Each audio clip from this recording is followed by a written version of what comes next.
Assalamu alaikum students. Today we will start exercise 3.6. Government ने इस situation की वजह से एक स्मार्ट सिलेबस जो है वो सेंड किया है। उस स्मार्ट सिलेबस में एक्सरसाइजेस सारी हैं लेकिन क्वेश्चंस जो हैं वो कम कर दिए हैं। यानी अगर एक क्वेश्चन है उसके 6 पार्ट्स हैं तो उसमें से 3 पार्ट्स आप लोगों ने करने हैं। तो आप लोगों को स्मार्ट सिलेबस सेंड कर दिया जाएगा स्कूल की तरफ से या कर चुके होंगे। तो आपने उस स्मार्ट सिलेबस के मुताबिक अपनी बुक्स पे जो है उनको हाईलाइट कर लें, उन क्वेश्चन को उनको मार्क कर लें।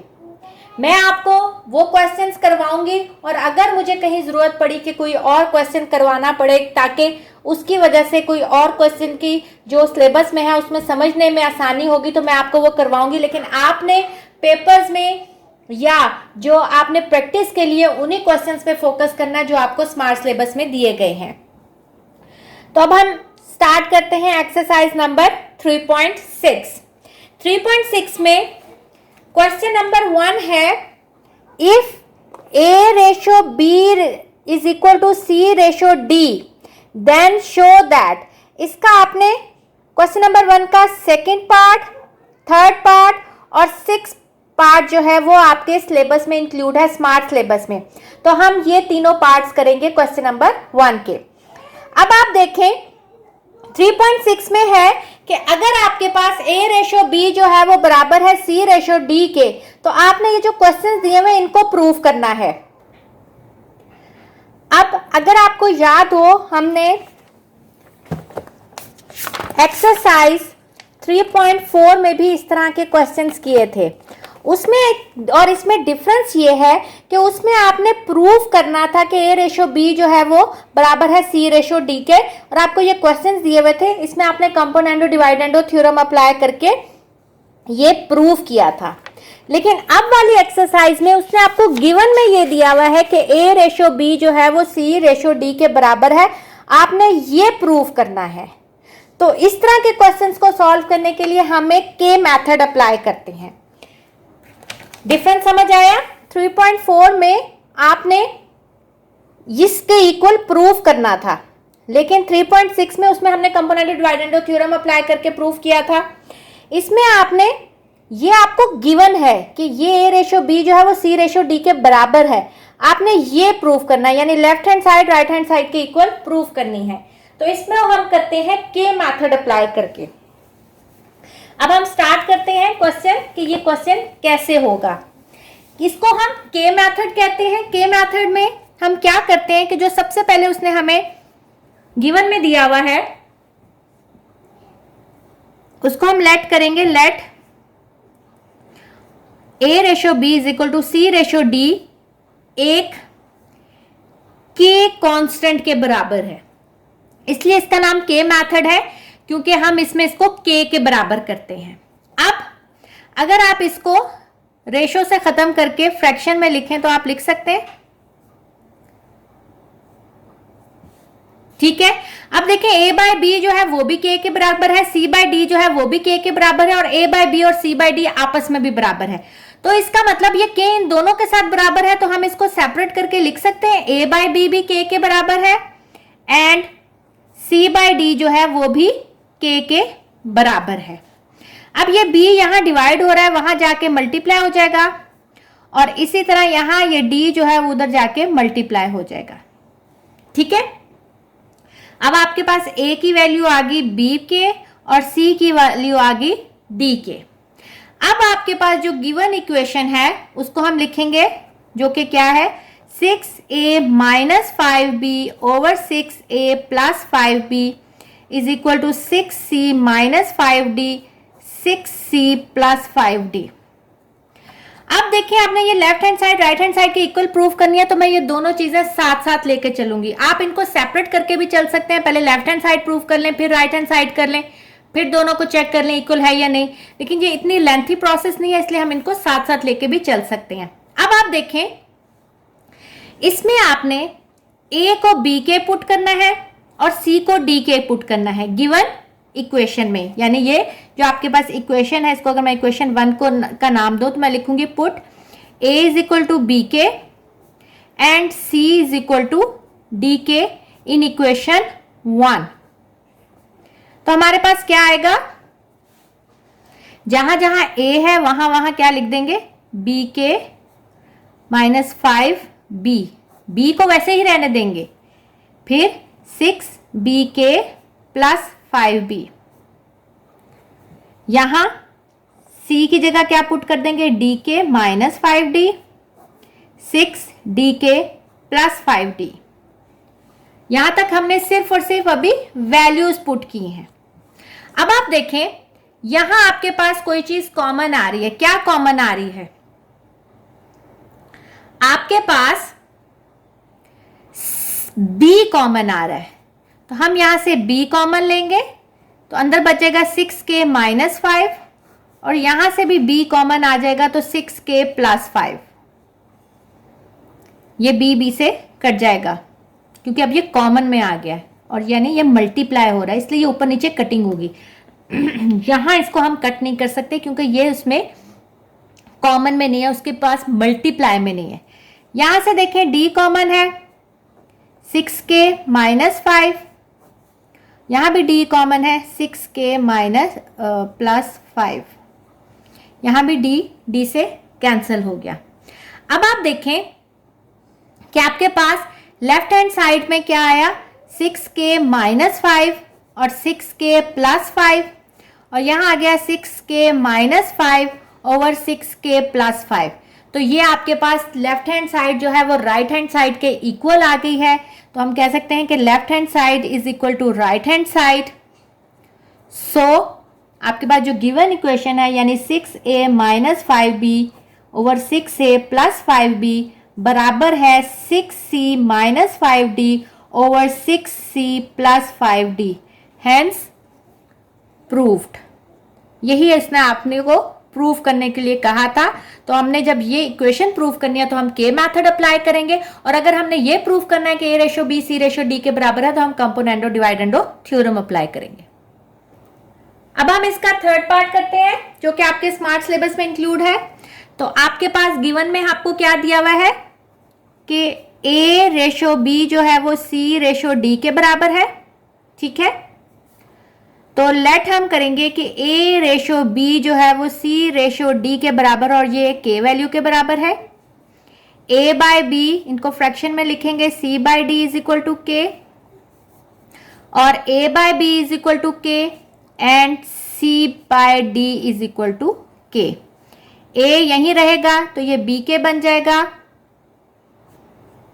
C जो है वो D के बन जाएगा। A की वैल्यू आ गई और C की वैल्यू आ गई। जो आपके पास गिवन इक्वेशन है A बाय B वो बराबर है A square plus C square के, जिसको आपने प्रूव करना है कि ये वाकई इसके बराबर है। तो इसको मैं इक्वेशन 1 का अगर नाम दूं तो put A is equal to B के and C is equal to D के इन इक्वेशन 1। इक्वेशन 1 में अगर हम पुट करेंगे तो क्या हो जाएगा, A की जगह आपने क्या पुट करना है, B के ओवर B, फिर यहाँ A आएगा तो B के, अब A का पूरे का स्क्वायर होगा, अब A में 2 वैल्यू है तो पूरे का स्क्वायर होगा, और C किसके बराबर है, डी के। नीचे B स्क्वायर तो किसी के बराबर नहीं है और D स्क्वायर भी एज इट इज आ जाएगा। अब देखें ये B से कैंसिल हो गया, K यह आ जाएगा B square K square plus D square K square, B square plus D square. अब ये वाली साइड तो और सिंप्लीफाई नहीं हो सकती, तो ये आपके पास ऐसे ही चलेगा। अब आप देखें यहां आपके पास K स्क्वायर कॉमन है, तो अंदर क्या बचा, B square plus D square, और नीचे आपके पास है B square plus D square. अगर आप देखें ये चीज और ये सेम है, ऊपर नीचे कटिंग हो जाएगी, आपके पास आ जाएगा K is equal to K का स्क्वायर, ये स्क्वायर इससे कट जाएगा, K is equal to K। So left hand side आपके पास होगी राइट हैंड साइड के बराबर, और A बाय B जो है वो बराबर हो जाएगा A square plus C square B square plus D square, hence proved. आपने ये प्रूव कर दिया। अब हम इसका 6 पार्ट करते हैं जो कि आपके स्मार्ट सिलेबस में इंक्लूड है। गेन आपके पास A/B बराबर है C/D के, तो मैं इसको लेट कर रही हूं K के बराबर। फ्रैक्शन में हो जाएगा A/B is equal to C/D is equal to K। अगर हम सेपरेट करेंगे तो A/B is equal to K and C/D is equal to K। A is equal to BK and C is equal to DK। ये आपके पास A और B की value निकल आई। अब आपके पास जो इक्वेशन है वो A² plus B² ratio A³ over A plus B is equal to C² plus D² ratio C³ over C plus D। इसको अगर मैं इक्वेशन 1 का नाम दूं तो अगर आप देखें रेशो का मतलब होता है उसको फ्रैक्शन में लेके आना, यानी ये चीज ऊपर न्यूमरेटर होगा और ये जो रेशो के बाद वाली चीज है वो उसके डिवीजन में जाती है। अब देखें ये भी आपके पास एक फ्रैक्शन है, तो बजाय ये कि आप इसको डिवीजन में लाके कंफ्यूज हो, हम इसको इस तरह भी लिख सकते हैं divided by A³ over A plus B। तो इसका यही मतलब है कि ये आपने इसके पास नीचे डिवाइड कर दिया, यानी उसके पास नीचे फ्रैक्शन में आ गया। और इसी तरह C² plus D² division C³ over C plus D। ठीक है, अगर मैं इसको इक्वेशन 2 का नाम दूं, अब आप लिखेंगे put A is equal to BK and C is equal to DK in equation 2। Equation 2 में पुट करेंगे A किसके बराबर है BK के प्लस B²। अगर आपने इसको डिवीजन से खत्म करना है, मल्टीप्लाई में करना है, तो आपको पता है मल्टीप्लाई में अगर डिवीजन से करते हैं तो उसका रेसिप्रोकल ले लेते हैं, यानी उल्टा हो जाता है। तो इसका मतलब ये A प्लस B ऊपर आ जाएगा, A की जगह आ जाएगा BK प्लस B और नीचे आ जाएगा BK का क्यूब। चाहे आप इसमें एक और स्टेप भी ऐड कर सकते हैं कि पहले सिर्फ रेसिप्रोकल ले लें और बाद में वैल्यू पुट करें, यह आपकी मर्जी है।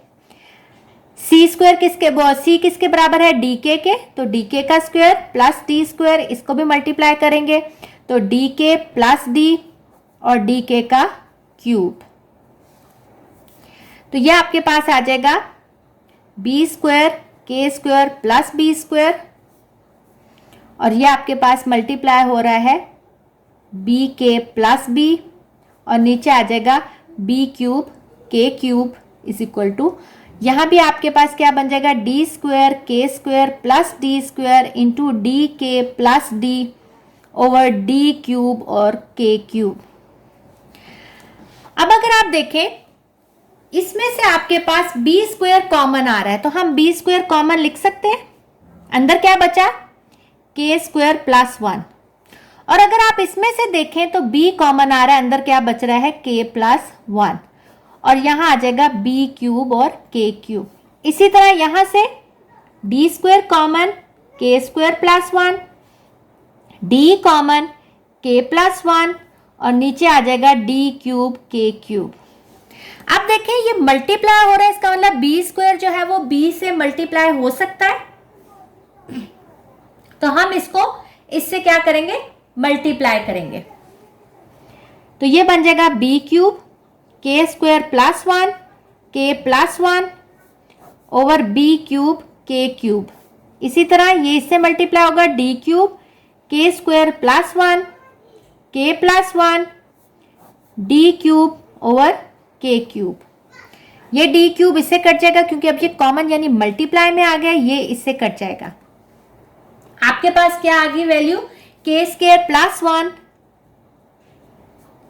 K plus 1 over K³ K² plus 1 K plus 1 over K³। तो क्या आपके पास left hand side right hand side के इक्वल नहीं है? Left hand side right hand side के इक्वल है, left hand side right hand side के इक्वल है। सो आप कह सकते हैं जो आपको गिवन दिया हुआ था कि A² plus B² ratio A³ over A plus B is equal to C² plus D² ratio C³ over C plus D के बराबर है, हैंस प्रूव्ड। उसने आपको यही प्रूव करने के लिए दिया था। अब हम इस एक्सरसाइज का क्वेश्चन नंबर 2 स्टार्ट करते हैं। क्वेश्चन नंबर 2 भी सेम क्वेश्चन नंबर 1 की तरह है, लेकिन उसमें आपके पास 2 वैल्यूज दी हुई थी, यानी a रेशो b बराबर था c रेशो d के। लेकिन इसमें आपको 3 दी हुई हैं कि a बाय b जो है वो c बाय d के बराबर और c बाय d जो है e f के बराबर है। इसको भी आप k मैथड से करेंगे, लेकिन इसमें अब आपके पास 3 वैल्यूज आ जाएंगी, a की, c की और e की। बाकी आपने उसी तरह इसको प्रूव करना है। तो सबसे पहले let a by b, c by d, e by f को मैं k के बराबर करूंगी। तो इसका मतलब a बाय b भी k के बराबर है, c बाय d भी k के बराबर है और e बाय f भी k के बराबर है। तो a हो जाएगा b के, c हो जाएगा d के और e हो जाएगा f के बराबर।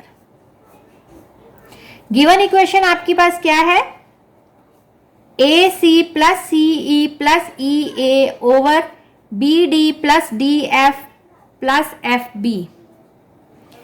आपने प्रूव करना है कि ये बराबर है A C E over B D F के ऊपर 2/3 के। इसको अगर मैं इक्वेशन 1 का नाम दूं तो put a is equal to B k, c is equal to D k and e is equal to f k in equation 1। Equation 1 में पुट करेंगे, a क्या है b के, साथ c प्लस c की वैल्यू अगले स्टेप में करनी है, अगले स्टेप में कर लें, या इधर ही करनी है तो इधर ही कर लें। ये लें, इसकी भी मैंने वैल्यू पुट कर दी। प्लस c की वैल्यू क्या है d के और e की वैल्यू क्या है f के, प्लस e की वैल्यू क्या है f के और a की वैल्यू क्या है b के। डिवीजन में b की वैल्यू नहीं है तो b ना d की वैल्यू है, ना d f की वैल्यू है, ना f और b की वैल्यू है। इज इक्वल टू में a की वैल्यू क्या है b के, c की वैल्यू क्या है d के और e की वैल्यू है f के। और आपके पास नीचे ना b की वैल्यू है, ना d की है, ना f की है, तो वो एज इट इज आ जाएंगे। अब आप देखें ये आपस में मल्टीप्लाई हो रहे हैं, तो हम इनको मल्टीप्लाई कर सकते हैं। क्या आ जाएगा, b d k square plus D F k square plus b f या एफ बी कर लें k square, b D plus D F plus F b. इसको भी हम एफ बी कर लेते हैं ताकि हमारे पास नीचे और ये सेम हो जाए। इसी तरह इसको खोलेंगे तो बी स्क्वायर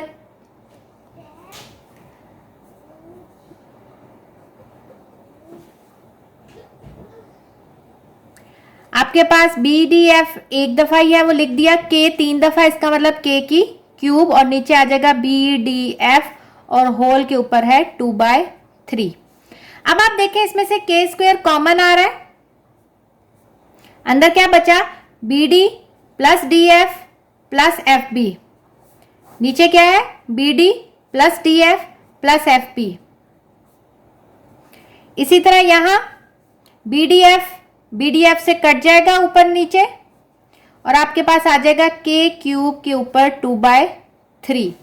इसी तरह ये इससे कट जाएगा तो आपके पास आ जाएगा के स्क्वायर इज इक्वल टू, ये 3 इस 3 से कट जाएगा तो के स्क्वायर जो है वो आपके पास के स्क्वायर के बराबर है। तो लेफ्ट हैंड साइड जो है वो राइट हैंड साइड के बराबर होगी। तो आपके पास गिवन में था A C plus C E plus E A over B D plus D F plus F B बराबर हो गया A C E over B D F के ऊपर 2/3 पावर। तो ये आपके पास प्रूव्ड हो गया, हैंस प्रूव्ड। आपने लेफ्ट हैंड साइड जो है वो राइट हैंड साइड के बराबर कर ली। होप स्टूडेंट्स आप लोगों को स्मार्ट सिलेबस की वजह से थोड़ा सा जो आप लोगों को परेशानी हो रही थी कि हमने अभी तक फर्स्ट टर्म रिवाइज नहीं किया, अब थोड़ी सी आपको आसानी होगी कि आपके पास क्वेश्चंस कम हो गए हैं। अब आपको जो स्मार्ट सिलेबस में क्वेश्चन दिए हुए हैं आपने उन पे फोकस करना, उनकी बहुत अच्छी तरह प्रैक्टिस करनी है और अगर उसमें कोई इश्यू होता है तो वो आप पूछ सकते हैं। और उम्मीद है कि 3.6 आपको जो मैंने जितने क्वेश्चंस करवाए हैं उससे समझ आ गई होगी कि ये किस तरह होना है। बाकी क्वेश्चंस भी ऐसे हैं लेकिन वो हमें ज़रूरत नहीं है क्योंकि वो स्मार्ट सिलेबस में नहीं है, तो वो आप बेशक ना करें, लेकिन इन क्वेश्चंस को अच्छी तरह इनकी प्रैक्टिस करें और नीट कॉपीज पे नोट करें। ओके स्टूडेंट्स, टेक केयर, अल्लाह हाफिज़।